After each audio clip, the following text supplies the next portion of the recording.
di kolom chat. Moderator akan memilih beberapa pertanyaan untuk dibacakan dalam sesi. Yang ketiga, gunakan bahasa yang santun, baik, dan saling menghargai. Bapak Ibu, kita akan melakukan pemaparan materi. Untuk itu, tanpa memperpanjang waktu, kita silakan narasumber yang pertama akan materi dengan disediakan waktu kurang lebih 2 sampai 3 menit. Untuk itu, kepada narasumber yang pertama, Bapak Nyonya HCC Saini dipersilakan untuk memberikan materi. Ibu silakan.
Untuk diskusi online yang akan kami jalani selama beberapa waktu di hari ini. Karena itu kami serahkan semua materi, narasumber, maupun juga moderator, bahkan aliran listrik dari PLN yang sangat membantu untuk kelancaran pelaksanaan diskusi online ini. Juga jaringan WiFi atau internet, biarlah ada dalam kendali kasih dan kuasa Tuhan. Dan sebagai orang-orang percaya, kami minta hikmat Tuhan, supaya seluruh proses ini benar-benar dapat terlaksana bukan karena kuat menggaganya kami, tetapi biarlah menjadi sarana untuk melayani, memuji, dan memuliakan Tuhan. Kami serahkan semua ini dari awal sampai selesai hanya dalam tangan kasih Allah Bapa di Sarga, Tuhan Yesus Kristus dan Roh Kudus. Tuhan menyertai dan memberkati kehidupan kami semua. Amin. Bapak Ibu, Bapak Saudara, baik yang di Hukurila maupun yang ada di GBI Samir, hari ini beta membawakan materi yang sudah dipersiapkan, yaitu tentang buku terus mau catat pertanyaan. Etis bermedia digital. Elemen etis bermedia digital. Hal ini tentunya merupakan sesuatu yang sangat penting, sehingga dalam seluruh penggunaan digitalisasi benar-benar akan memberi manfaat yang sangat berguna dalam kehidupan kita, teristimewa selaku orang-orang percaya, dapat menjadikannya sebagai sarana untuk bersaksi, melayani, memuji, dan memuliakan Tuhan. Untuk tidak membuang waktu, kita ketika berbicara tentang etis bermedia digital, ada 4 ruang lingkup yang membingkai seluruh proses di dalam mempergunakan media digital sebagai sarana yang bermanfaat. secara etis. 4 hal yang disebutkan ini masing-masing. Yang pertama, tentunya kesadaran. Kesadaran untuk mempergunakannya karena ada tujuan. Tujuan yang hendak kita capai, dan tentunya tujuan yang hendak dicapai itu adalah tujuan yang sangat positif. Itu ruang lingkup yang pertama. Ruang lingkup yang kedua adalah tanggung jawab, di mana sebagai pengguna media sosial kita betul-betul menyadari ada konsekuensi dalam berperilaku di tengah-tengah media sosial tersebut. Atau apa yang kita buat, apa yang kita lakukan, mesti didasari dengan kesadaran supaya konsekuensi-konsekuensi itu tidak membuat beban, takut, emosi, dan lain-lain. Itu adalah bagian tanggung jawab kita, khususnya sebagai para pengguna media sosial itu sendiri. Hal yang ketiga dari ruang lingkup ini adalah integritas. Di dalam integritas itu, sebagai pengguna media sosial mesti memiliki kejujuran atau sifat-sifat kejujuran, ketulusan yang dapat dipercaya, sehingga dapat menghindari plagiasi atau tidak mempergunakan media sosial dengan menjiplak atau mengcopy hasil karya orang lain, lalu mengakuinya sebagai hasil karya diri sendiri. Dan tidak boleh ada manipulasi atau dengan kata lain berbuat curang untuk memperkaya diri sendiri lewat penggunaan media sosial tersebut. Hal yang berikut dan yang terakhir dari ruang lingkup ini adalah kebajikan.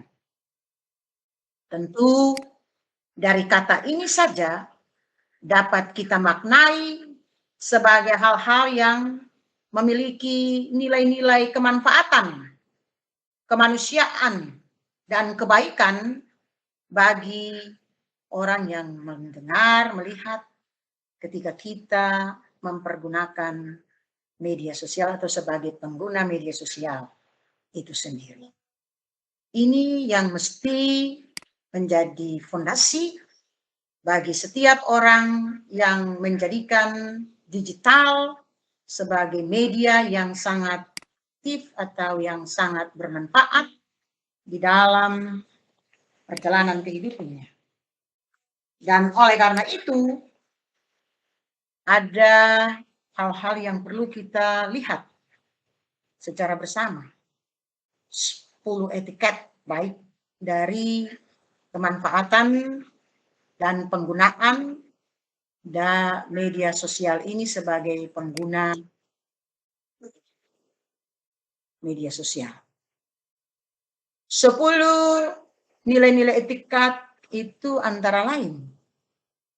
Yang pertama, jangan semaunya sendiri. Karena kita harus sadari ketika kita ada dalam digitalisasi menjadi pengguna media sosial, itu berarti kita berinteraksi dengan kehidupan orang lain. Berarti kita tidak boleh mempergunakan media sosial ini menurut keinginan kita. Dan itu berarti berjiwa empati di dalam mempergunakan media sosial. Yang kedua dari nilai-nilai etika itu adalah jangan sebar hoaks atau dengan kata lain, jangan menjadikan media sosial sebagai sebuah sarana untuk mengangkat dan memperlihatkan hal-hal yang sebetulnya itu bohong. Oleh karena itu, yang diharapkan ketelitian sebelum berbagi untuk kita dapat membuat sesuatu yang sangat bermanfaat. Kita dapat menjadi sarana dengan media sosial itu untuk menyebarkan hal-hal yang benar. Ya, jangan sebar data pribadi orang. Itu berarti sebagai pengguna media sosial, kita harus berusaha untuk menjaga privasi orang lain. Sebab itu sangat di dalam kehidupan kita sebagai manusia. Kalau privasi orang lain kita sebarkan, pasti pribadi tersebut tidak akan menerima apa yang kita lakukan dan akan menjadi sebuah masalah yang tentu tidak ringan. Sebab itu juga akan melanggar nilai-nilai etika yang pasti tertuang dalam undang-undang IT itu sendiri. Yang keempat, jangan berkomentar kasar. Dengan demikian, sebagai pengguna media sosial, membutuhkan kesabaran, kelemah lembutan, dan terlebih khusus adalah bijaksana. Oleh karena itu kita harus menuangkan, kalau kita berbicara atau kita menulis, harus untuk hal-hal yang baik. Jangan mempergunakan kata-kata yang tidak pantas, tapi dengan kata-kata yang betul-betul bisa diterima oleh orang lain. Hal yang kelima, jangan cemarkan orang lain.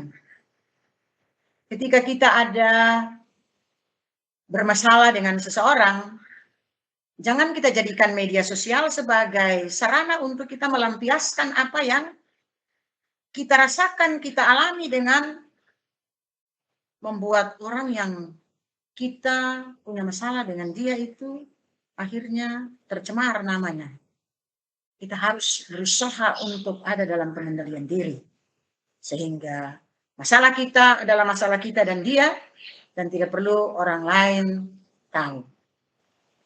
Jaga nama baik mereka. Etika yang keenam adalah jangan umbar masalah pribadi di medsos. Ini penting, karena memang dalam kenyataan yang kita lihat lewat perkembangan media sosial, banyak sekali masalah-masalah pribadi diangkat. Bahkan kita lihat bagaimana pengguna media sosial ini tidak mampu untuk ada dalam pengendalian diri, sehingga betul-betul memberikan dampak yang buruk bagi kehidupannya. Jika masalah pribadi itu diumbar di medsos, tentu akan dipahami oleh orang lain itu menurut pemahamannya. Ada yang bisa terima secara positif, atau ada juga yang pasti melihatnya dari sisi-sisi yang lebih negatif. Karena itu mesti menjaga kebaikan nama sendiri. Hal yang ketujuh, jangan sebar percakapan yang sifatnya privat atau pribadi. Ini harus dijaga. Sebab media sosial ini adalah media yang betul-betul terakses oleh semua orang. Kalau kita sampai mempercakapkan atau menyebarkan hal-hal yang sifatnya privat, tentu orang lain akan sangat tahu apa yang menjadi pribadi kita sendiri. Oleh karena itu, media sosial bukan tempatnya untuk kita melakukan hal yang seperti itu. Simpan percakapan privat di ruang privat kita sendiri. Hal yang kedelapan, Jangan memaksakan pendapat kita kepada orang. Hal ini penting Bapak Ibu, sebab pendapat kita pastinya juga bisa berbeda dengan orang lain, dan pendapat orang lain pasti juga mungkin tidak sama dengan kita. Jadi karena itu menghargai pendapat orang lain adalah nilai etika yang harus kita pergunakan dalam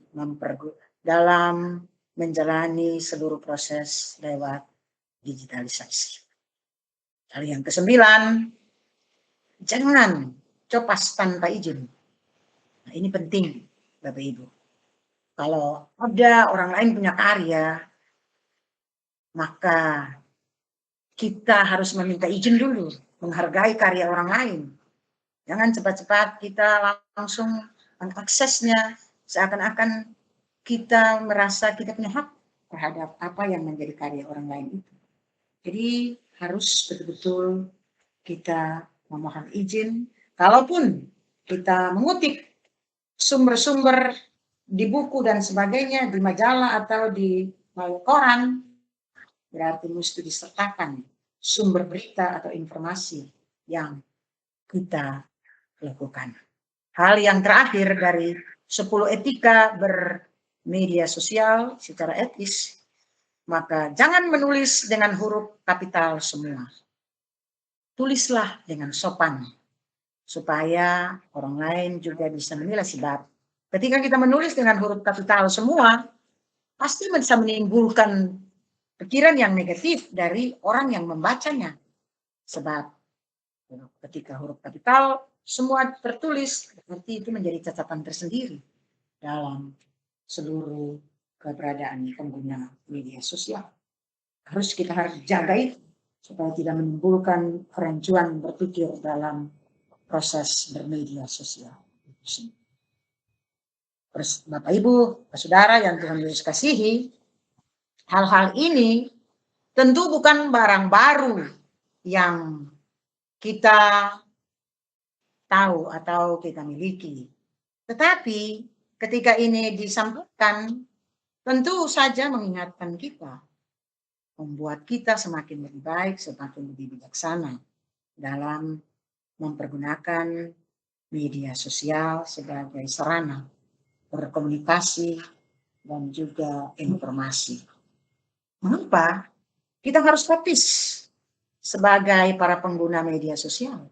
Pertanyaan ini sederhana, tetapi sangat penting bagi kita, Bapak Ibu, saudara-saudara. Karena yang pertama, kita adalah orang-orang Kristen, orang-orang percaya kepada Tuhan. Ketika kita menjadi pengguna media sosial, berarti identitas dan jati diri kita sebagai orang percaya itu terikut di dalamnya. Dengan demikian, kita sadari bahwa perbedaan kultural itu dimiliki oleh semua orang berbeda, masing-masing. Jadi, mari kita menyadari itu. Ketika kita berada di ruang digital, kita akan berinteraksi dan berkomunikasi dengan berbagai perbedaan kultural yang ada. Dan mengapa kita harus kritis? Karena kita sadar ketika kita membuka ruang interaksi antar budaya, dapat menciptakan standar baru tentang etika itu sendiri dalam kehidupan kita sebagai orang-orang yang sudah dewasa, dan tentu sangat memberikan perhatian terhadap media sosial ini sebagai sarana yang sangat aktif untuk kita membangun sebuah komunikasi dan informasi. Hal yang ketiga, kita selalu akan berhubungan dengan berbagai macam orang yang melintasi kehidupan geografis dan budaya-budaya yang begitu majemuk itu sendiri.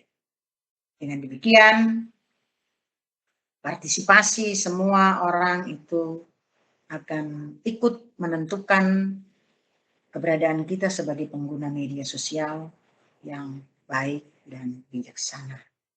Dan yang keempat, ketika mereka ada dalam sebuah proses berinteraksi dalam media sosial, maka pasti hubungan lebih jauh dan kolaborasi dengan orang lain itu akan menjadi sesuatu yang bisa berkelanjutan ke depan. Jadi kalau tidak etis, orang pasti tidak akan mau untuk merajut keberadaan hubungan itu yang terus ke depan. Dan yang kelima, maka segala aktivitas digital di ruang digital dan mempergunakan media digital memerlukan etika digital. Itu sangat penting. Sehingga kita mewakili diri kita sebagai orang percaya, kita menjadikan diri kita sebagai orang yang dapat memberi warna yang terbaik dengan segala sesuatu yang ada pada kita, kelebihan dan keterbatasan kita, dan kita bisa membangun sebuah hubungan komunikasi dan informasi yang efektif dalam seluruh keterpanggilan kita sebagai orang percaya itu sendiri untuk menyatakan hal-hal yang positif, yang bermanfaat bagi kemuliaan nama Tuhan dalam keberlangsungan hidup kita ini. Media sosial bisa menjadi sarana yang luar biasa untuk memberitakan Injil Kristus. Bila kita memaknainya dengan sungguh-sungguh. Itu hal-hal yang dapat disampaikan di siang ini bagi ketemu semua sebagai baik pemuda-pemudi majelis dari Kurila maupun juga pemuda-pemudi Bapak Pendeta yang ada di GBI Samir di Waimaku. Lebih dan kurang beta sampaikan terima kasih dan beta kembalikan kepada moderator. Selamat siang, shalom.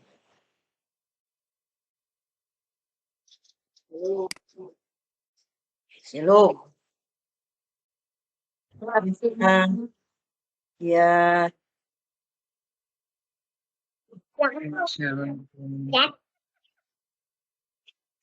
Shalom. Dah. Still lagi.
Ibu Arni langsung waktu.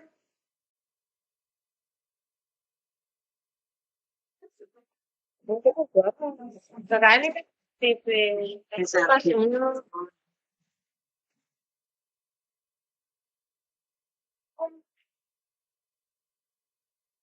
Siapa?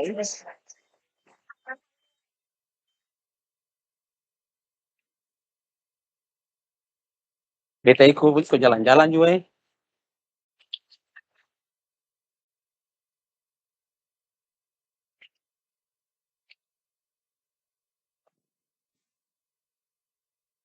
Tapi Ke jalan-jalan sekarang, tahu jalan-jalan.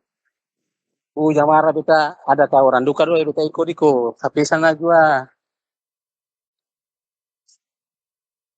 Ibu Arni dulu, Ibu Arni, kakak itu. Ibu Arni kalau waktu ke sini, kakak itu langsung kan.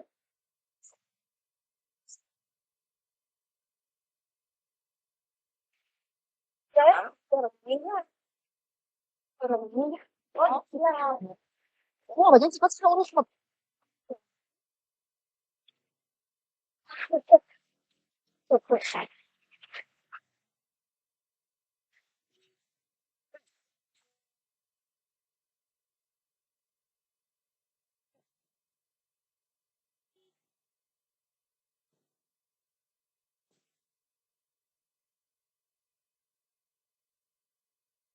Ya, terima kasih. Kalau Belum. kalau ya kita udah kasih buat terus percaya bahwa atas izin Tuhan terus aktif kita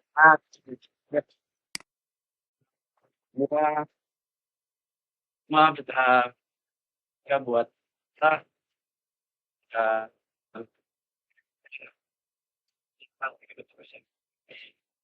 Berjalan mari kusum jalan ya. punya negara ini. Ya, perkenalkan Bapak Ibu, saya belum berdiri. Mohon maaf, Bapak Oki, bunuh. Kita tuh sudah banyak tugas sekarang.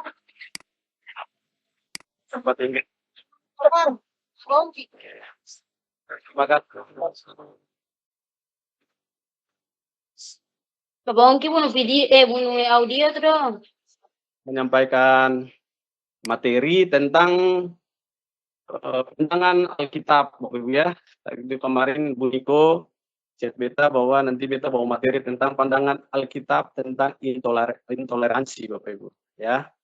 Jadi mungkin beta saya bisa bagi layar dengan Bapak Ibu karena perangkat HP beta ini atau perangkat ini kurang mendukung Bapak Ibu, jadi saya bisa bagi layar. Gue bisa simak saja apa yang beta sampaikan. Mohon maaf kurang lebih ya, ya. Oke.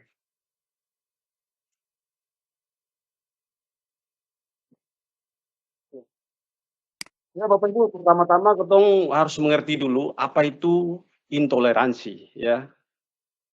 Kita harus pahami dulu intoleransi itu apa sih? Nah, kata intoleransi itu kan berasal dari dasar kata toleran, ya, yang berarti bahwa sikap menghargai, kita punya sikap menghormati, sikap menerima perbedaan, baik itu perbedaan pendapat, perbedaan keyakinan, perbedaan budaya, maupun latar belakang lainnya.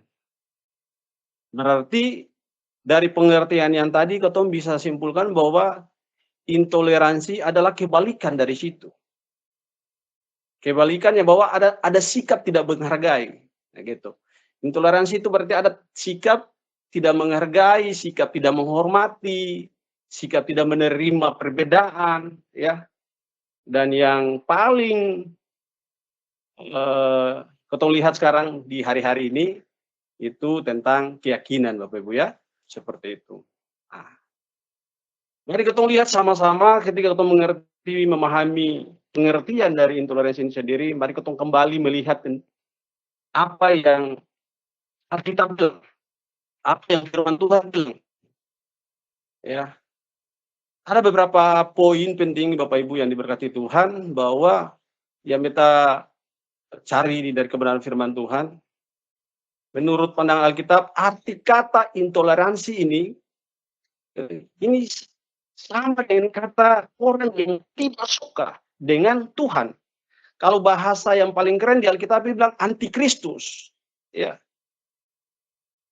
Orang yang anti sama Tuhan, orang yang anti atau tidak suka sama orang yang percaya sama Tuhan Yesus. Seperti itu. Ya. Jadi bahasa intoleransi ini sebenarnya bahasa yang cuma menutupi saja kebenarannya sebenarnya. Ya. Tapi kalau kita lihat dari segi kebenaran Al-Firman Tuhan, orang-orang yang intoleransi atau orang-orang yang anti sama Tuhan, orang-orang yang suka sama orang percaya, seperti itu. Jadi kalau ketemu lihat marak yang sekarang lagi marak di Indonesia, bahkan di seluruh dunia, ketemu bisa lihat bahwa yang kebanyakan itu karena orang tidak suka sama orang percaya. Kenapa orang yang suka sama orang percaya? Karena orang yang suka Tuhan Yesus. Seperti itu. Ya. Tapi ketika kotong melihat hal ini, kotong harus pahami kenapa sampai intoleransi ini ada, atau kenapa sampai Kristus ya, beta suka pakai bahasa itu lebih bagus. Ya, kenapa orang yang suka, kenapa hari-hari ini orang kotong lihat orang yang suka, orang Kristen, orang yang suka, orang percaya sama Tuhan. Ya, kalau kotong lihat orang itu dia berbalik ikut orang, oh dong paling suka, paling senang, seperti itu. Ya. Tapi ketika kotong melihat ini, kotong lihat kembali kepada kebenaran bahwa ini bukan hal yang baru, gitu, bukan hal yang baru terjadi hari-hari ini, tetapi itu sudah terjadi sejak zaman Tuhan Yesus sampai zaman para rasul, sampai hari ini itu terjadi. Dan itu sudah dinubuatkan. Sesuatu yang sudah dinubuatkan itu pasti terjadi. Kotong tidak bisa mau bilang tidak Tuhan, gitu. Kotong tidak bisa menawar-menawar. Kotong tidak bisa bahwa orang mau toleran dengan orang. Kotong tidak bisa membuat orang itu harus suka dengan orang. Kotong tidak bisa membuat orang itu tidak benci sama orang. Karena itu sudah tertulis seperti itu. Sudah tertulis dalam firman Tuhan, Bapak Ibu. Ya. Jadi ketemu lihat sama-sama, itu bisa Bapak Ibu punya Alkitab di rumah, bisa ketemu buka sama-sama. Kita ajak ini karena kita harus lihat Alkitab, maka ketemu buka sama-sama firman Tuhan, Bapak Ibu. Ya. Di Kisah Para Rasul pasal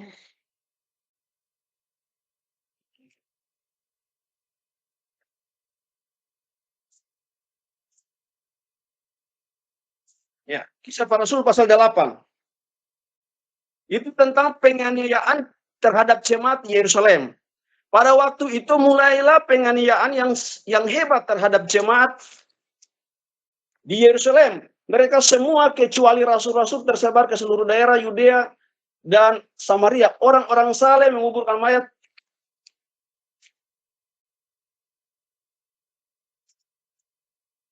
Mohon maaf. Ini salah ketik Bapak Ibu ya.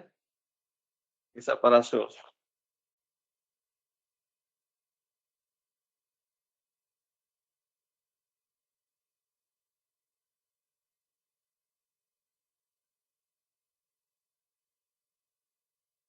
Ya, Kisah Para Rasul tentang kisah di mana Saulus diperintahkan oleh para ahli Taurat, para tua-tua agama untuk harus menganiaya orang-orang yang percaya Tuhan Yesus. Sampai-sampai kalau kita lihat tentang tentang para rasul ini, sampai-sampai karena Tuhan mereka harus martir, Bapak Ibu, harus mati. Ya, harus mati dengan cara yang sangat mengerikan, Bapak Ibu. Dan kita tahu itu sampai hari ini itu sementara digenapi, Bapak Ibu. Ya.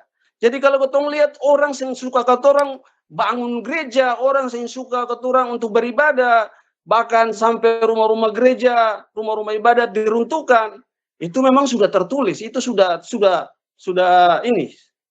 harus terjadi, Bapak Ibu. Ya.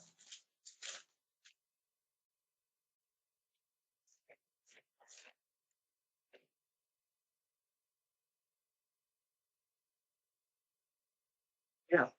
Kita baca firman Tuhan sedikit, Bapak Ibu, Kisah Para Rasul pasal 22, itu ayat 4, dia bilang begini. Dan aku telah menganiaya pengikut-pengikut jalan Tuhan sampai mereka mati. Laki-laki dan perempuan kutangkap dan kuserahkan ke dalam penjara. Tentang hal itu baik imam besar maupun majelis tua-tua dapat memberi kesaksian. Dari mereka, aku telah membawa surat-surat untuk saudara-saudara di Damsyik, dan aku telah pergi ke sana untuk menangkap penganut-penganut jalan Tuhan yang terdapat juga di situ dan membawa mereka ke Yerusalem untuk dihukum, Bapak Ibu. Ya, bisa kita buka juga di Kisah Para Rasul pasal 26, Bapak Ibu. Ya. Kisah Para Rasul pasal 26 ayat 9. Ayat 9 sampai 11 berkata bahwa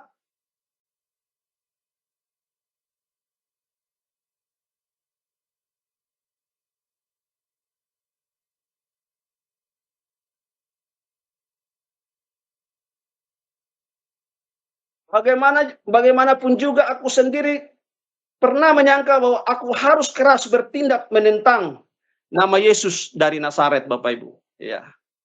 Jadi intoleransi ini, Bapak Ibu yang diberkati Tuhan, ini hal yang memang harus terjadi, Bapak Ibu. Harus terjadi dalam arti bahwa ini sementara ada dalam rancangannya Tuhan. Kotong lagi menggenapi kisah Matius pasal 24, Bapak Ibu. Ya. Kotong lihat Matius pasal 24.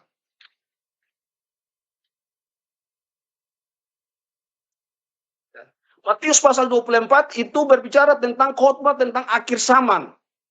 Ya. Di situ firman Tuhan berkata ayat 1, sesudah itu Yesus keluar dari bait Allah lalu pergi, maka datanglah murid-muridnya dan menunjuk kepada bangunan-bangunan bait Allah. Ia berkata kepada mereka, kamu melihat semuanya itu. Aku berkata kepadamu, sesungguhnya tidak satu batu pun di sini akan dibiarkan terletak di atas batu yang lain, semuanya akan diruntuhkan, Bapak Ibu. Ya. Tuhan bilang pada waktunya ada satu batu yang terletak di atas batu yang lain. Waktu murid-murid itu menunjukkan bait Allah, ini luar biasa buat Allah Tuhan. Rumah-rumah Tuhan ini megah-megah sekali. Tapi apa tanggapan Tuhan? Tidak, pada waktunya tidak ada satu batu pun yang tersusun di atas batu yang lain. Ya.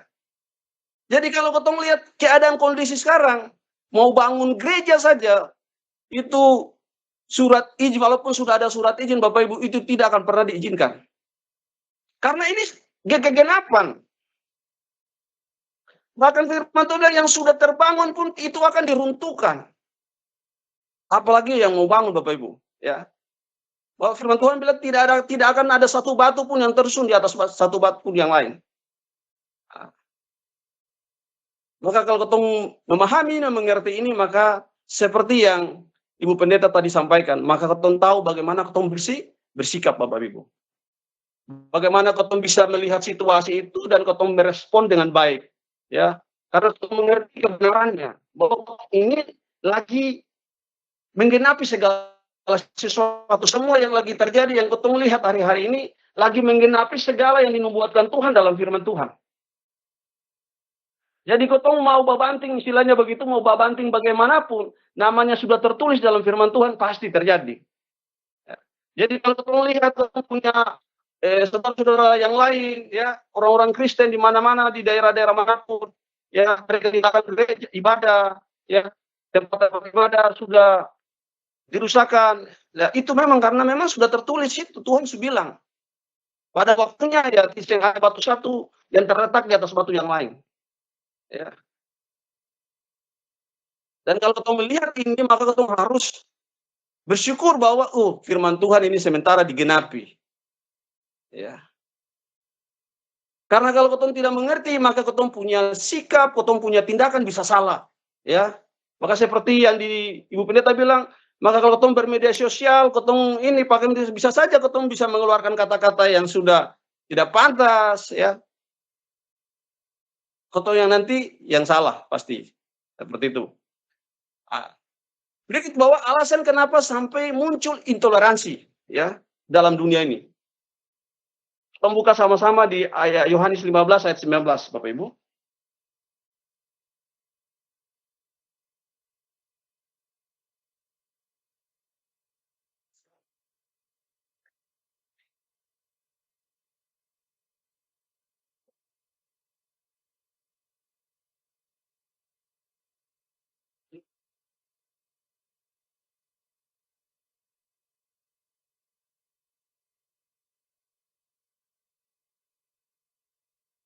mohon maaf Bapak Ibu ya. Injil Yohanes 15 ayat 19. Ya, firman Tuhan berkata begini, sekiranya kamu dari dunia, tentulah dunia mengasihi kamu sebagai miliknya.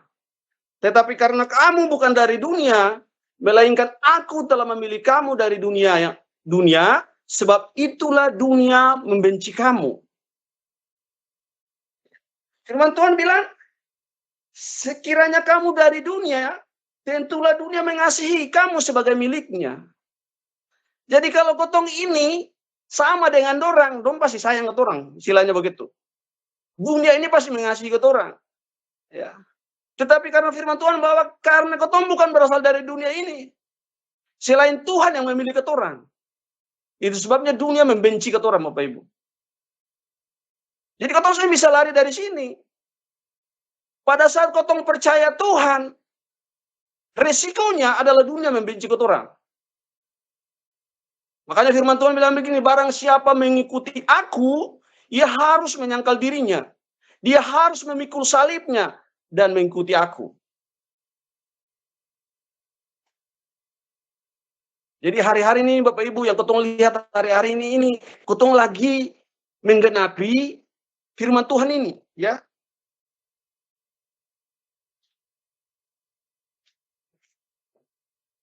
Kalau kita lihat lagi di Matius 24 tadi, Bapak Ibu yang diberkati Tuhan, ya. Itu pengulangan penderitaan. Ketika Yesus duduk di atas bukit Zaitun, datanglah murid-muridnya kepadanya dan bercakap-cakap sendirian. Dan dia berkata, kata mereka, katakan kepada kami bila manakah itu akan terjadi dan apakah tanda kedatanganmu dan tanda kesudahan dunia. Jawab Yesus kepada mereka, waspadalah supaya jangan ada orang yang menyesatkan kamu. Sebab banyak orang akan datang dengan memakai namaku dan kata, akulah Mesias, dan mereka akan menyesatkan banyak orang. Kamu akan mendengar deru perang dan kabar-kabar tentang perang, namun berawas-awaslah. Janganlah kamu gelisah sebab semuanya itu harus terjadi. Ya, garis bawahi semua itu harus terjadi, Bapak Ibu. Firman Tuhan bilang. Jadi kotong mau berdoa, Tuhan, jaga kotong punya bangsa ini, jangan sampai ada orang yang sesuka ke orang. Sedangkan firman Tuhan, kamu harus dibenci, semua itu harus terjadi. Kotong harus pikul salib, Bapak Ibu. Ya.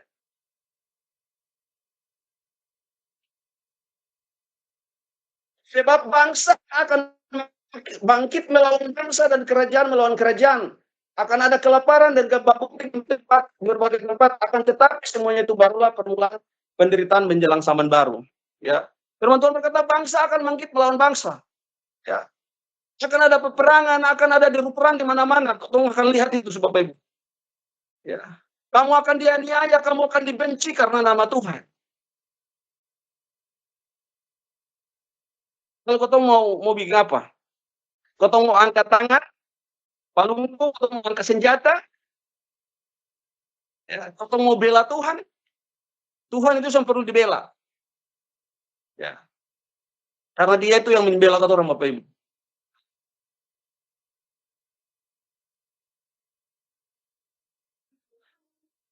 Itu sebabnya ketika kau pahami ini, Bapak Ibu, ada beberapa poin penting yang harus menjadi bagian orang. Bagaimana kau menyikapi situasi ini, menyikapi sikap intoleransi ini, menyikapi orang-orang yang suka sama orang, yang suka sama Tuhan, ya, yang suka sama orang Kristen. Poin yang pertama yang kita mau sampaikan di sini, Bapak Ibu, bahwa gereja itu harus sadar dulu bahwa kotong ini lagi hidup di zaman akhir. Ya, lagi hidup di samir, lagi hidup di zaman yang akan berakhir ini. Kotong seng hidup di dunia ini lama-lama, gitu. Kalau kotong hidup di samir, maka kotong harus lihat bahwa sebelum Tuhan datang, firman Tuhan berkata, hal-hal ini akan terjadi.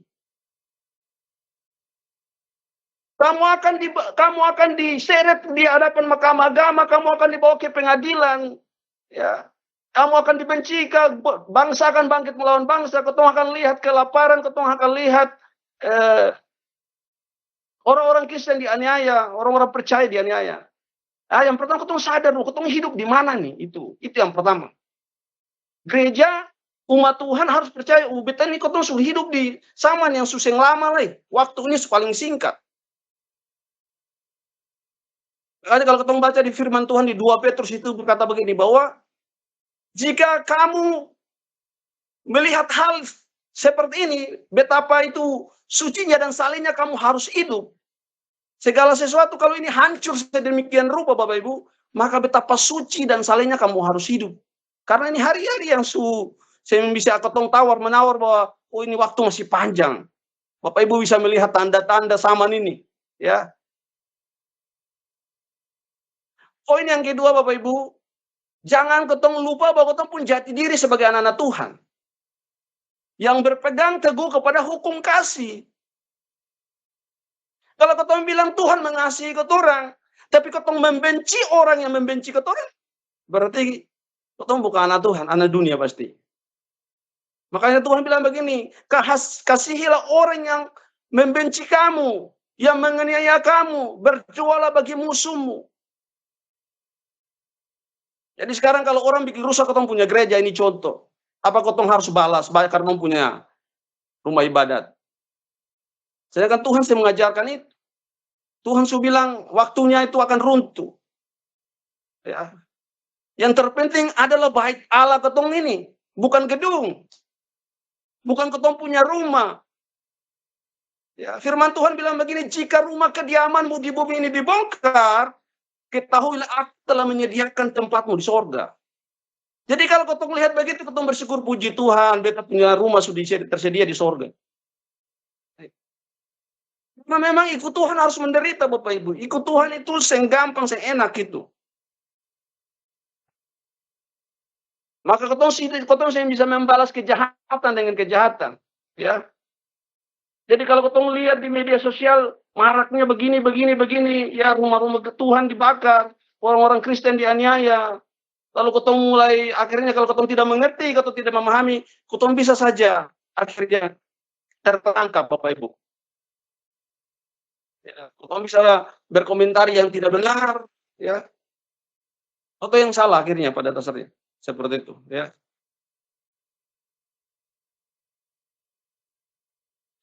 Poin yang ketiga, gereja harus bertobat dan berbalik mencari apa yang berkenan bagi Tuhan, bukan yang berkenan bagi manusia. Mereka memproteksi supaya gereja melakukan sesuai dengan kebenaran firman. Sudahkah ini Tuhan berkenan dengan cara-cara seperti ini? Gitu. Kalau ketemu buka di Matius 7 ayat 7 sampai 8 Bapak Ibu.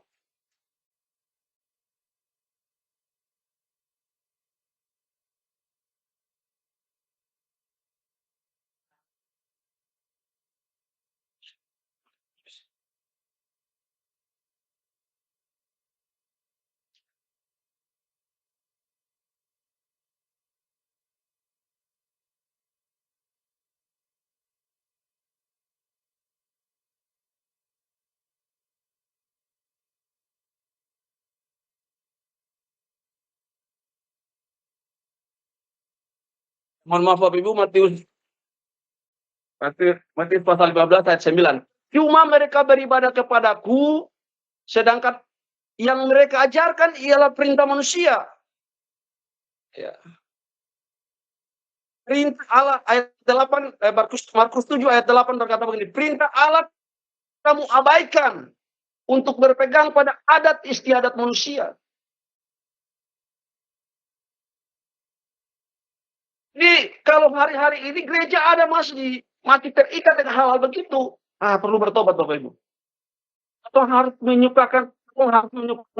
Mana yang menjadi kehendak Tuhan ini harus kita supaya Tuhan bisa mengarahkan umat ini untuk tinggal di dalam kebenaran, Bapak Ibu.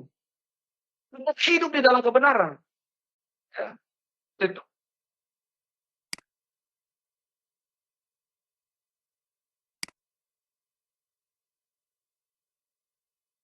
Poin yang terakhir Bapak Ibu, gereja harus menyiapkan umatnya, ya.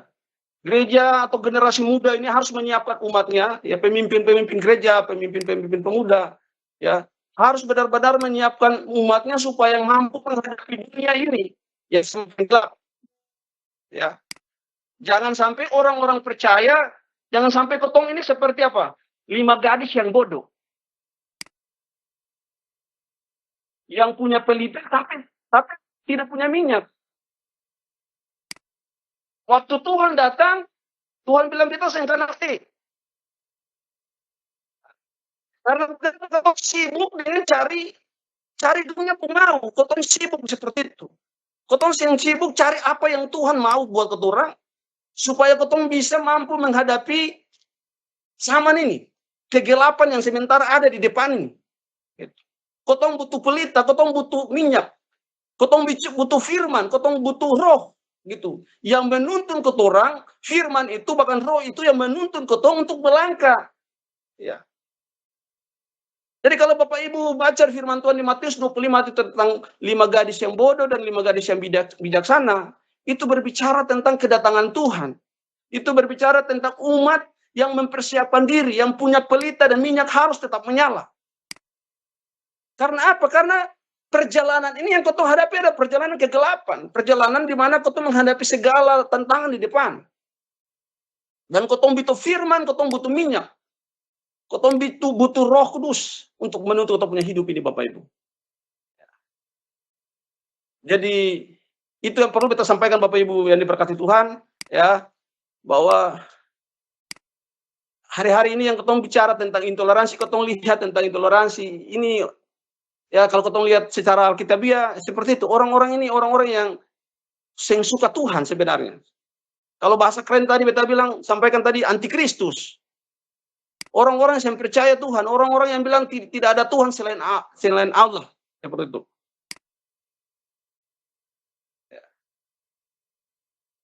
Sehingga waktu ketemu mengerti, ketika ketemu memahami semua ini, Bapak Ibu, maka ketemu tahu bagaimana kita harus bersikap. Yang terpenting adalah bagaimana kita mempersiapkan kita punya hidup ini. Sudahkah kita punya hidup ini berkenan sama Tuhan? Sudahkah kita punya perjalanan dengan Tuhan sudah benar atau belum? Ya, apa yang masih kurang? Ya, supaya waktu Tuhan datang, benar-benar kotong siap menjemput, mempelai itu. Ya. Jadi ini yang mungkin kita sampaikan, Bapak Ibu. Mohon maaf, kurang dan lebih kita minta maaf ya.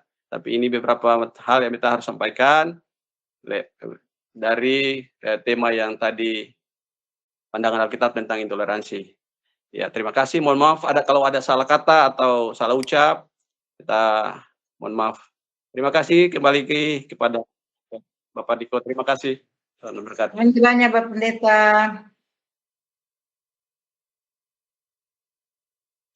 Sama-sama.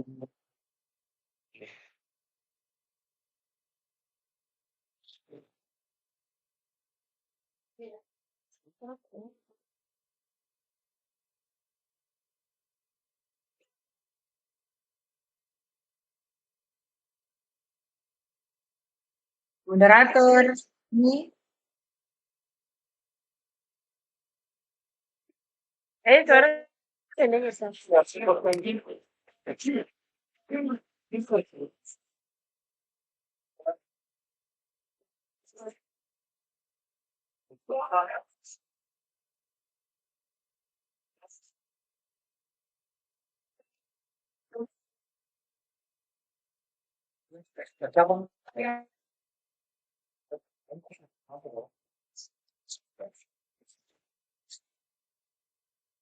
Bisa deh, buat dia itu.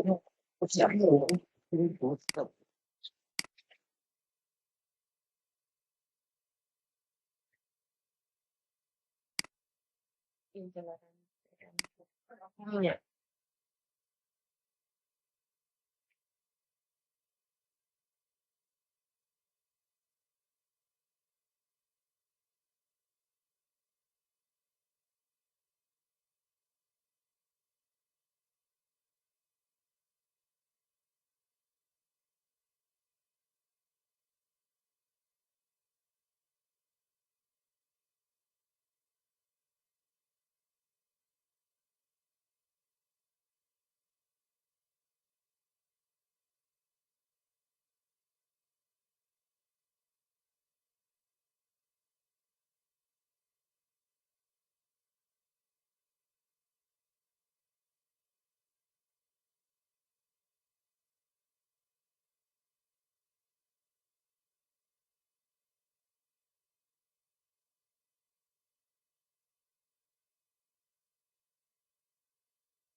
moderator sing aktif tuh. Coba Ani, ini kan ya. Mm.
Kakak itu mungkin katong bicara juga ke apa terlalu panjang Yang dua. kayaknya. Kalau chat.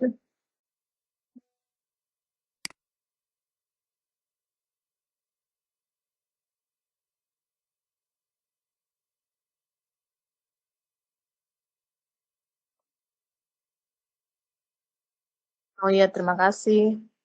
Em, Pertanyaan beta ini ditujukan untuk Bapak Pendeta, Bapak Jo.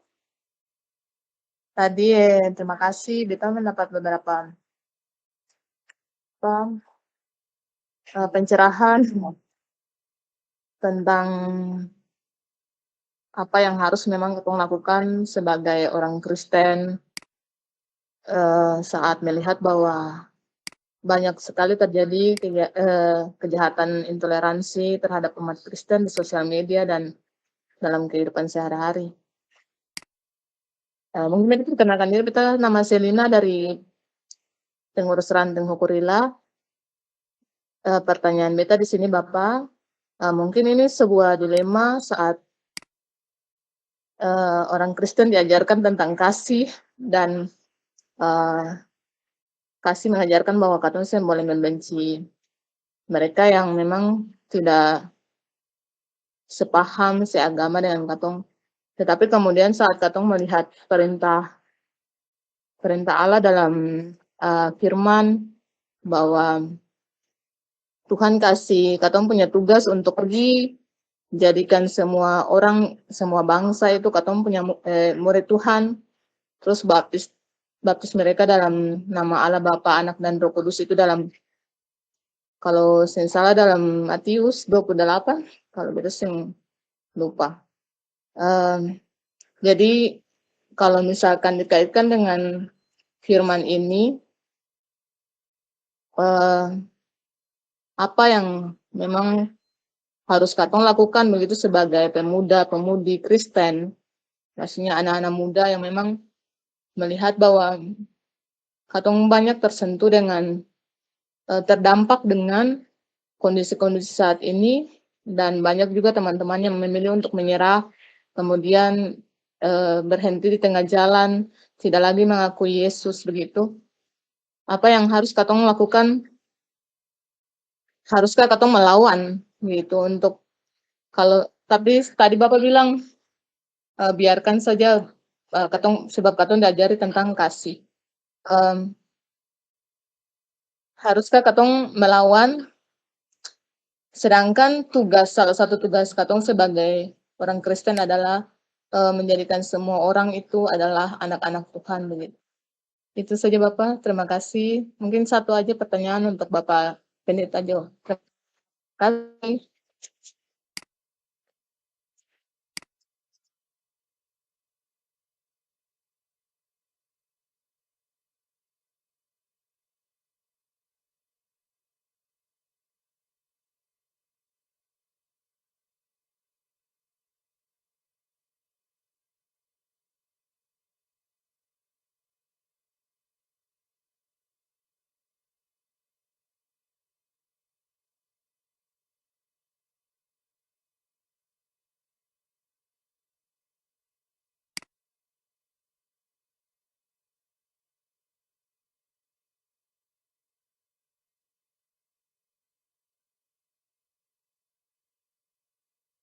Ya, selamat sore, shalom, bapak-bapak, ibu-ibu semua. Terima kasih untuk kesempatannya. Di sore hari ini beta cuman mau bertanya tentang apa yang tadi tentang materi yang dipaparkan dari ibu jemaat tadi, dan juga meringkus 3 materi yang sudah disampaikan. Mungkin yang menurut beta di sini apa yang harus ketong lakukan untuk mencegah adanya perpecahan, karena perpecahan di kota Ambon saja khususnya atau konflik, apakah ketong hanya sekedar berdiskusi saja ataukah ada langkah-langkah selanjutnya untuk ketong bisa lebih mengatasi masalah tersebut. Contohnya ketong bisa membuat suatu wadah untuk sosialisasi ke masyarakat atau lain sebagainya. Mungkin itu saja, sekian dan terima kasih Bapak Ibu.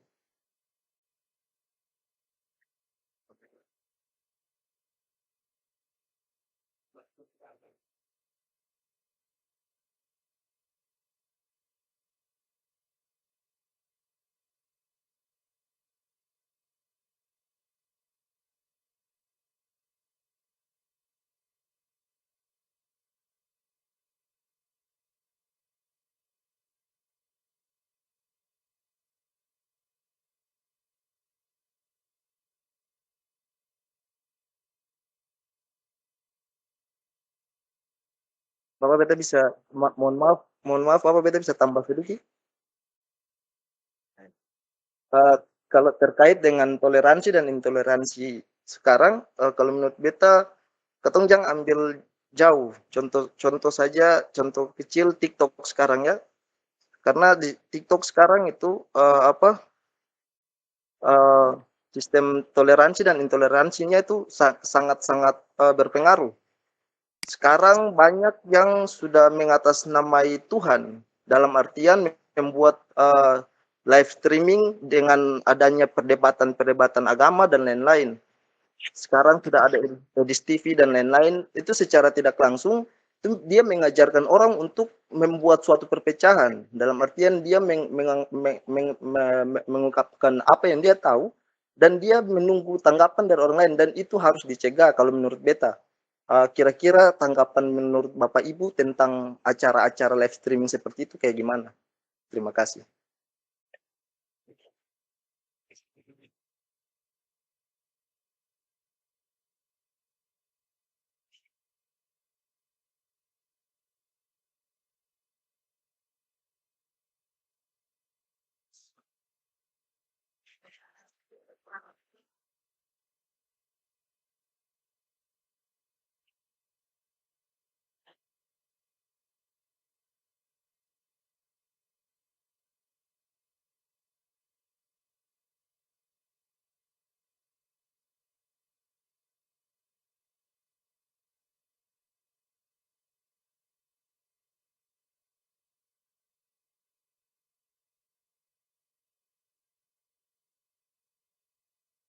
Oke, baik.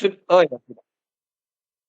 Oke, terima kasih Bapak Niko atas kesempatannya. Terima kasih juga buat Ibu Sili, ya Ibu Sili yang sudah bertanya. Terima kasih, pertanyaan luar biasa. Ya mungkin tadi sempat kita simak bahwa Tuhan perintahkan ketong untuk mengasihi, ya. Ketong sih bisa membenci satu dengan yang lain, ya. Karena ada firman Tuhan bilang begini, jika kamu berkata bahwa kamu mengasihi aku, tapi kamu membenci saudaramu, kamu menjadikan firman Tuhan itu berdusta, ya. Jadi kasih itu saya nggak ada tawar-menawar, Bapak Ibu.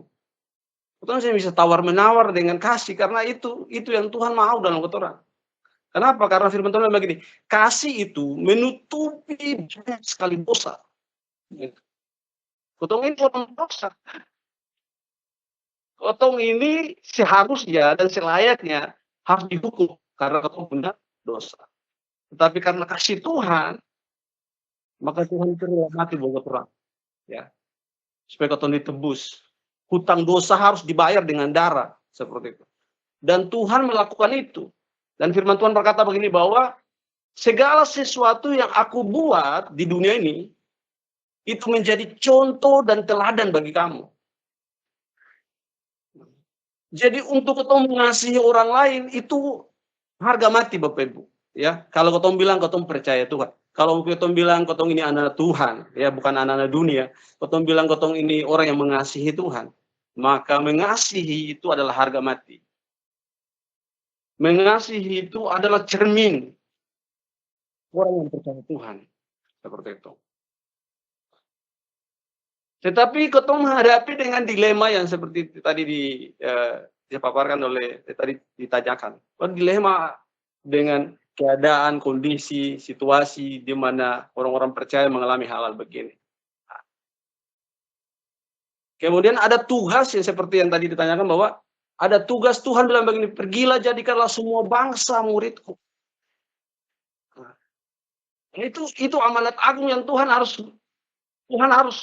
perintahkan untuk ketong semua, gitu. Bapak Ibu dan saya punya tugas adalah memberitakan Injil itu. Memberitakan Injil kepada siapa? Kepada mereka ini. Mereka yang belum mengenal Tuhan, mereka yang belum percaya sama Tuhan. Ya. Kenapa dong membenci Tuhan? Ya, kenapa dong membenci saudara dan saya yang mengasihi Tuhan? Karena dong belum kenal Tuhan, gitu. Dong belum percaya Tuhan itu, Yesus itu Tuhan. Gitu. Maka dong punya tanggung jawab sebagai orang percaya, sebagai generasi muda, generasi yang ada di zaman akhir ini, punya tugas untuk mengenalkan Tuhan. Memberitakan Injil itu kepada mereka. Bukan lewat saja dengan ketemu punya perkataan, tetapi sesungguhnya lewat ketemu punya sikap, begitu loh. Contoh, beta kasih contoh, ya. Beta kasih contoh. Orang ini ketemu beta setiap hari tidak suka sama dia. Beta benci dia, beta selalu buat dia yang jahat. Tetapi dia tidak pernah balas, beta punya jahat dengan jahat. Itu secara tidak langsung bahwa ketemu lagi memperkenalkan bahwa iya ini Tuhan yang ketemu sembah, Tuhan yang ketemu percaya, ini dia. Seperti itu. Jadi memberitakan Injil itu tidak harus ketemu harus berkhotbah saja untuk memperkenalkan Tuhan kepada orang-orang yang tidak mengasihi Tuhan, yang membenci Tuhan, seperti itu. Tapi lewat ketemu punya sikap hidup. Bahkan seperti yang tadi Ibu Pendeta bahkan yang Bapak Niko sepaparkan itu, maka ketemu harus bijak di dalam mempergunakan apa? Media sosial tadi itu. Tadi kata-kata yang terakhir yang Bapak Niko sampaikan tadi bahwa jangan sampai teknologi ini menjadi budak bagi orang. Kotong jadi budak atas teknologi maksudnya, ya. Kotong harus jadi tuan atas teknologi. Artinya kotong harus bisa mampu menguasai keadaan kondisi yang sementara terjadi. Pada saat kotong bermedia sosial, kotong harus pakai itu untuk sebagai sarana begitu, sebagai alat untuk memberitakan Injil. Karena firman Tuhan berkata begini bahwa sebelum aku datang, ya, Injil ini harus diberitakan sampai ke bangsa-bangsa. Baru aku datang, gitu. Sekarang Bapak Ibu dan Beta saya mungkin mau berjalan, sekarang ini mau memberitakan Injil di negara lain. Tetapi lewat media sosial, lewat teknologi yang ada ini, ketong bisa beritakan firman. Maka ketong harus benar-benar bijak dalam mempergunakan media sosial atau Facebook, TikTok, dan sebagainya. Jadi kalau ketong sudah memahami seperti ini, maka yang ketong beritakan, yang ketong sampaikan, itu ketong perkenalkan Tuhan. Ketong nyampaikan kebenaran firman Tuhan. Cara ketong menanggapi saja sebuah isu di dalam media sosial, itu orang bisa membaca bahwa, oh iya, orang-orang percaya sekalipun mereka seperti begini, sekalipun mereka di hadapan seperti begini, tetapi tanggapannya begini dan begini. Dan itu, dong lihat, dan kebanyakan kalau Bapak Ibu nonton di TikTok itu tentang orang yang lagi terkenal Edis TV Bapak Ibu, ya. Dan kalau kita nonton itu ada banyak orang awal-awalnya orang sebelah itu dong tidak suka Bapak Ibu. Tetapi ketika dong mengerti, ketika dong mengenal, ternyata begini, ternyata Tuhannya orang Kristen itu begini. Maka akhirnya apa? Mereka berbalik, terima Tuhan, ya, berikan bawa diri untuk Tuhan, percaya Tuhan. Jadi kita memang harus benar-benar bijak sekali untuk mempergunakan media sosial ini sesuai dengan tugas yang Tuhan kasih. Pergilah jadikanlah semua bangsa muridku. Salah satu dengan cara ketemu pakai media seperti Facebook, TikTok, apa sebagainya, untuk memberitakan Injil. Mungkin itu saja yang perlu kita sampaikan. Semoga bisa terjawab. Terima kasih. Yesus berkati. Kembali buat moderator.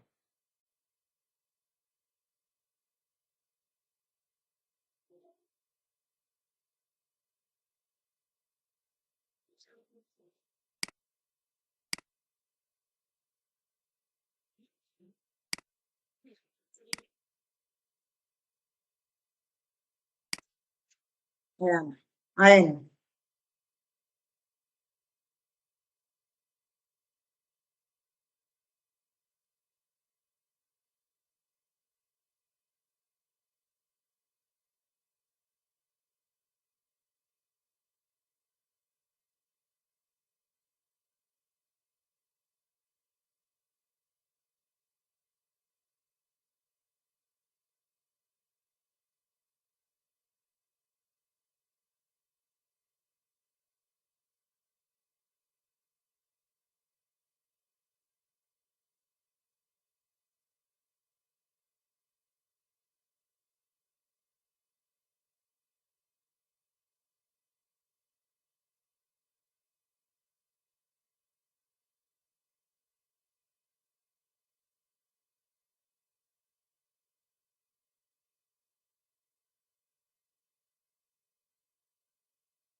Tetap ya, pertanyaan Ain ini sebetulnya menarik karena Ain melihat realitas yang ada dan itu butuh solusi sebetulnya. Memang yang digambarkan dan dipaparkan tadi oleh Bapak Pendeta Jo itu sudah jelas. Berdasarkan kebenaran firman Tuhan yang menjadi dasar ketumpung kehidupan sebagai orang-orang percaya. Ketong susah bisa lari dari hal itu. Tapi di sisi lain, ketong juga harus bersyukur kepada Tuhan bahwa di tengah-tengah tantangan zaman yang semakin memprihatinkan, sehingga intoleran itu dia semakin memicu perpecahan kehidupan atau integritas bangsa, Tuhan punya cara tersendiri ada lewat media sosial ini untuk bagaimana ketong menentukan ketong punya identitas dan jati diri sebagai orang percaya terhadap tanggung jawab mengabarkan kabar baik, memberitakan Injil Kristus itu kepada orang lain. Di tengah-tengah realitas intoleran itu sendiri. Jadi, ketong harus percaya bahwa lewat media sosial ini salah satu cara Tuhan yang sungguh luar biasa untuk mempertemukan ketong dengan orang lain, khususnya mereka yang tidak seiman, sehingga ketong bisa menyatakan ketong punya menjawab pemberitaan Injil itu dengan penuh sukacita. Jadi, untuk beta sendiri, tantangan sebagai orang percaya di akhir zaman ini yang bisa ketong hindari. Harus ketong hadapi, tetapi sebagai orang percaya yang sungguh-sungguh berserah kepada Tuhan, dan pasti ada cara Tuhan untuk ketong bisa bertahan. Kalau ketong betul-betul hidup dalam ketaatan dan kesetiaan. Pasti di tengah-tengah tantangan ketong terus dapat menghadirkan berkat dalam ketong punya kehidupan, walaupun tidak mudah. Tapi ketong yakin janji kasih setia Tuhan itu, penyertaan Tuhan Immanuel itu menjadi sebuah pengharapan untuk ketong bisa tetap berjalan dalam tantangan itu sendiri. Lalu yang berikut, beta percaya bahwa media sosial ini yang tadi beta bilang menjadi sarana yang ampuh atau betul-betul menjadi media yang sangat proaktif, yang berperan untuk memberitakan Injil.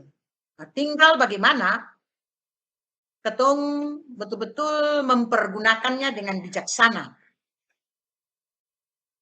Ada filter yang sudah menjadi dasar dalam ketong punya proses mempergunakan media sosial itu secara etis. Dan karena itu, kalau memang Tuhan berkenan lewat media sosial ketong bisa menjadikannya sarana memberitakan Injil, mari ketong bersyukur dan menjalaninya dengan serius. Contoh yang tadi disampaikan oleh Adik Ain tentang Edis TV, sebagaimana yang tadi Bapak Pendeta Jo bilang, kalau ketong betul-betul merendahkan diri dan mengikuti secara cermat apa yang Edis TV itu nyatakan, maka ketong harus bersyukur ada orang-orang seperti ini untuk menyatakan kebenaran firman Tuhan. Memang ketong harus berdoa minta hikmat Tuhan supaya Edis ini dia betul-betul berhikmat dan mempergunakan kata-kata yang santun, yang etis, untuk tidak memicu intoleran itu semakin lebih kental. Ketong harus mendoakan dia, menopang dia dengan semua tanggung jawab pemberitaan Injil lewat media ini, media sosial ini. Dan beta percaya banyak orang juga terberkati dengan Edis TV. Sehingga begitu banyak orang yang simpati dan selalu setiap hari berbeda orang untuk berjumpa secara virtual dengan Edis TV dalam rangka ada dalam sebuah diskusi yang betul-betul luar biasa. Kan memang kadang kalau beta lihat sendiri Edis sebetulnya tidak atau kurang menghargai kata-katanya, sikapnya, jadi membutuhkan dukungan doa dari ketong semua. Di samping mengucap syukur ada Edis TV dan lain-lain untuk menjadi sarana dalam pemberitaan Injil supaya meminimalkan intoleran itu di dalam ketong punya kehidupan berbangsa dan bernegara. Walaupun ketong sering mengharapkan dia akan nantinya tidak lagi terjadi karena memang tantangan kehidupan orang percaya sebagaimana yang dipaparkan tadi itu adalah sebuah realitas yang betul-betul ketong harus hadapi dan ketong punya penyerahan hidup kepada Tuhan menentukan ketong punya proses perjalanan ke depan dengan tantangan-tantangan yang memang tidak bisa ketong hindari. Jadi sebagai generasi muda membutuhkan keseriusan ketong sungguh-sungguh dengan Tuhan. Kesungguhan hidup dengan Tuhan, belajar firman Tuhan, berdoa secara sungguh-sungguh, itu memang menjadi salah satu cara yang betul-betul harus ketong tindak lanjuti. Selain ketong melakukan dialog-dialog virtual seperti ini, untuk saling menguatkan satu dengan yang lain.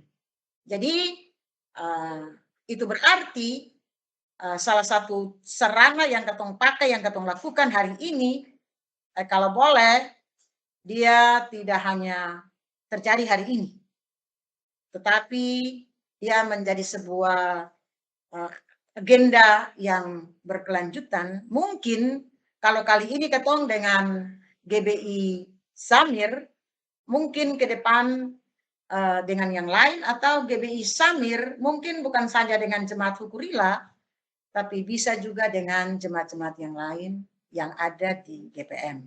Sehingga ketika ketong ada dalam satu visi dan satu misi, maka tanggung jawab sebagai pemberita Injil dia akan semakin lebih kuat dan semakin lebih giat kembang dalam ketong punya kehidupan sebagai orang-orang percaya.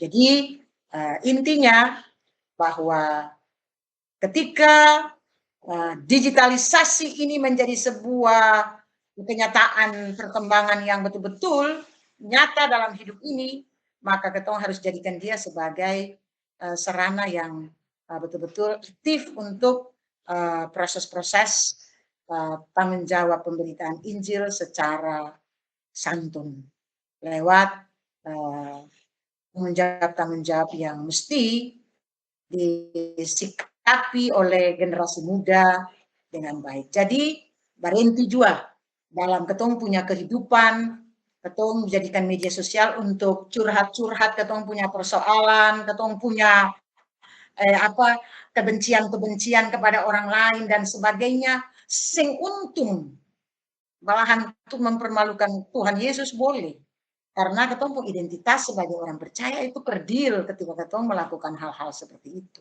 Tidak ada tanda-tanda untuk menghadirkan shalom Allah. Jadi mari ketong rubah pola-pola hidup yang tidak berkenan kepada Tuhan dan punya semangat yang terdorong oleh hikmat Allah untuk bikin sesuatu yang memberikan manfaat bagi orang lain. Itu yang beta bisa tambahkan dari banyak. Yang banyak, Om Niko.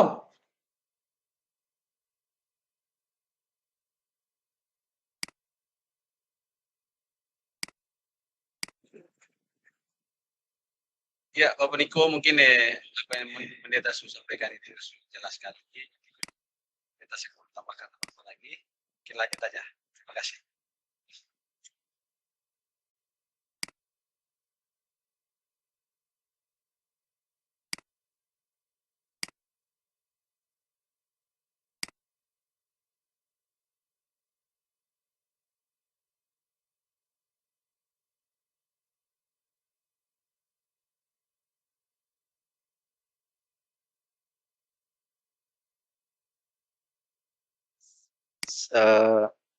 Mohon maaf, terima kasih untuk jawaban yang diberikan eh, Bapak Niko, sesuai dengan apa yang Bapak Niko paparkan tadi terkait dengan beta punya pertanyaan yang Bapak Niko bilang em, ini tentang intoleransi dan lain-lain. Ketong sebagai warga juga hanya cuman bisa bagaimana-bagaimana, tapi kalau menurut beta pribadi, kalau ketong kembali lagi ke pendekatan Alkitab yang tadi Bapak Nus sudah jelaskan terkait dengan eh, nubuat-nubuat yang Tuhan buat, ya mungkin saja ketong bisa eh, buat suatu pergerakan dalam artian ketong bisa mengambil jiwa-jiwa yang memang betul-betul belum mengerti akan semua itu gitu. Eh, Contohnya eh, saudara-saudara umat Kristen yang memang gampang untuk terhasut dengan sosial media dan lain-lain, gampang untuk memicu terpancing dengan pemicu-pemicu perpecahan dan lain-lain, ya mungkin saja kita sebagai warga jemaat bisa langsung mengambil alih dalam hal itulah gitu. Dalam artian bukan hanya kita sebagai umat gereja ketong hanya sebatas diskusi gitu. Harus ada tindakan. Kalau memang jangan ambil di sejarah-sejarah yang lalu-lalu. Beta maunya yang sekarang sedang terjadi gitu. Apa tindakan ketong sebagai warga gereja? Karena kalau cuman berdiskusi, semua orang pasti bisa berdiskusi gitu. Tapi butuh tindakan yang nyata biar ketong bisa lihat ke depan nih. Kira-kira ada perubahan atau tidak? Masih ada perpecahan di dalam kota Ambon atau tidak? Ya kayak gitulah kira-kira. Sekian dan terima kasih.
Terima kasih Bapak Niko.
Untuk itu sudah. Mungkin dari Bapak Pendeta. Iya, mungkin deh. Ini mungkin di ujung ya, Bapak Niko ya. Ya, baik. Iya, pertama-tama mungkin sebelum kita mengundurkan diri dari apa media sosial ini, Tom punya Zoom ini atau Tom punya pertemuan ini, eh, mungkin kita sangat bersyukur. Pertama, kita bersyukur bahwa kita boleh berdiskusi sama-sama dengan Bapak Ibu dari GBI lagi GPM Urila, dan harapannya bahwa apa yang telah kita diskusikan ini kita bisa lanjutkan akan ya di kita punya gereja masing-masing, di kita punya pemuda, angkatan muda ya, itu sehingga hal-hal yang ketong khawatirkan, hal-hal yang ketong ini itu bisa minimalisir lah ketong punya seperti itu. Ya Bapak Ibu, terima kasih juga buat Ibu Pendeta. Mungkin beta sedikit klarifikasi saja bahwa beta bukan pendeta Bapak Ibu ya, bukan pendeta, tapi perangkat majelis di gereja sini di GBI Samir ya seperti itu. Tapi kita bersyukur bahwa kita bisa tukar pikiran, kita bisa saling sharing, dan mungkin bukan hari ini saja, tapi harapannya seperti yang Ibu Pendeta bilang ya, waktu-waktu yang mendatang kita di sini tetap membuka diri sehingga kita bisa saling diskusi, saling support satu dengan yang lain. Intinya kita punya tanggung jawab bersama untuk memberitakan Injil ini sampai Tuhan datang. Ya, terima kasih. Mohon maaf kalau dari awal sampai akhir ada kata-kata yang salah. Kita atas nama teman-teman dari pemuda, bahkan warga jemaat GBI Samir, mohon maaf dan ucapan terima kasih banyak, dan Tuhan Yesus memberkati. Saja Bapak Niko. Terima kasih.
Bapak,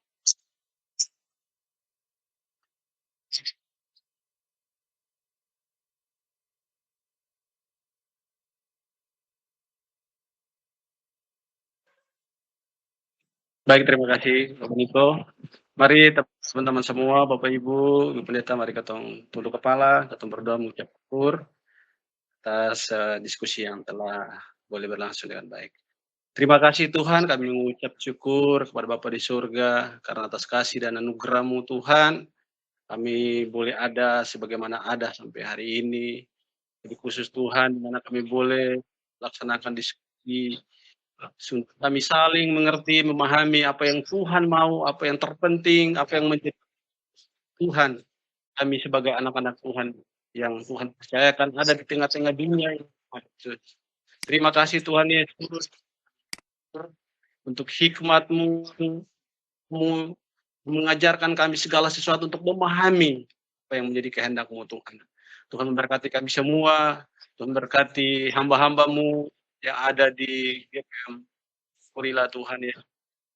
Pendeta itu angkat, rilis, ya GPM Urila. Tuhan memberkati mereka, Tuhan pakai mereka dalam seluruh tugas dan tanggung jawab, seluruh pelayanan yang Tuhan percayakan untuk Tuhan. Mereka Tuhan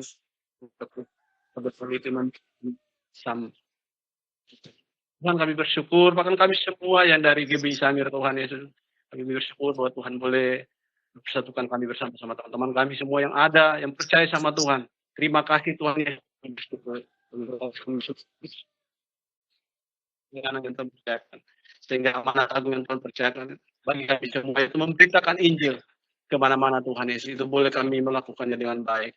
Kami boleh berusaha Tuhan Yesus. Kami menjadi orang-orang menjadi surat Kristus yang terbuka bagi banyak orang. Sehingga orang boleh melihat Kristus di dalam kami. Dan mereka percaya dan memberikan hidup mereka untuk Tuhan. Terima kasih Tuhan, kami bersyukur. Kami akan mengundurkan diri dari Tuhan Yesus diskusi ini Tuhan. Memberkati kami semua. Jika ada salah, ada dosa, ada pelanggaran yang kami buat lewat tutur kata kami. Tuhan ampuni kami, Tuhan sucikan, kuduskan kami dengan darah mulayakan kami. Terima kasih Tuhan, dan hanya di dalam nama Tuhan Yesus Kristus kami berdoa, kami mengucap syukur kepada Bapa di surga. Haleluya. Amin.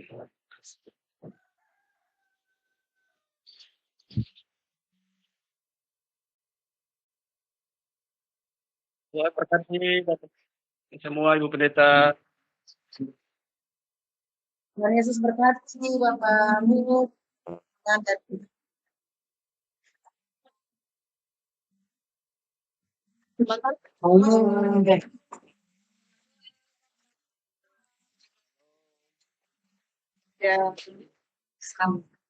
selamat sore.